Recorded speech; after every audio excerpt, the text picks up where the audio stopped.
Total সবই তো একই কোম্পানির এজেন্ট ডিলার আমরা। আপনি টোটালটাকে বৃহস্পতিবার দিয়ে শুক্র শনিবার তো গভর্নমেন্টের এতগুলো টাকা সাবসিডি দেওয়ার দরকার ছিল না, এতগুলো মানুষের এই ওভারটাইম দেওয়ার দরকার ছিল না। এই ধরনের নাটক করার তো কোনো দরকার নেই। আমাদের তেল লাগবে, আপনারা অ্যালটমেন্ট হিসেবে তেলটা দিয়ে দেবেন। আপনারা যে ন্যূনতম তেল দিচ্ছেন, আমরা পাম্পে যাইতে যাইতে 2-3 ঘন্টার মধ্যে তেল শেষ হয়ে যাচ্ছে। আমরা এই ব্যবসাগুলো কোটি কোটি টাকা ইনভেস্ট করে আমরা কেন মানুষের মুখোমুখি হব? এত যুদ্ধ তো আমাদের করার দরকার। এটা গভর্নমেন্ট পলিসিটা যে বর্তমান বাজারের চাহিদা অনুযায়ী আমাদেরকে তেল দিতে হবে। মেঘনা যমুনার সাথে আমাদের ন্যূনতম হইলেও কথা চলতেছে, কিন্তু আমরা এটা না পাওয়া পর্যন্ত, যে আমরা মার্কেটটাকে একটা স্থিতিশীল পর্যায়ে নিতে চাই, এটা না পাওয়া পর্যন্ত আমাদের এই স্বেচ্ছায় যে আমাদের তেল উত্তোলন থেকে বিরত হচ্ছে, এটা চলবে না।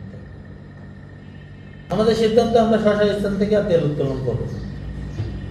আসতেন প্রায় দেখতাম একটু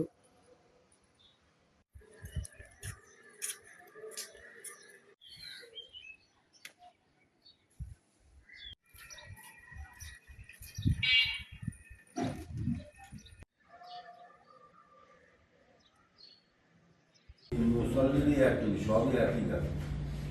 কত ভক্ত না না নেই আগে তুমি জানো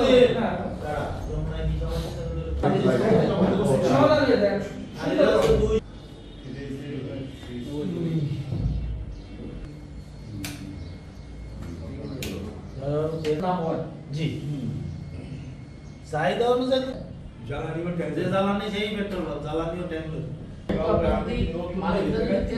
অটোমেটিক তো ভাবে ট্যাঙ্ক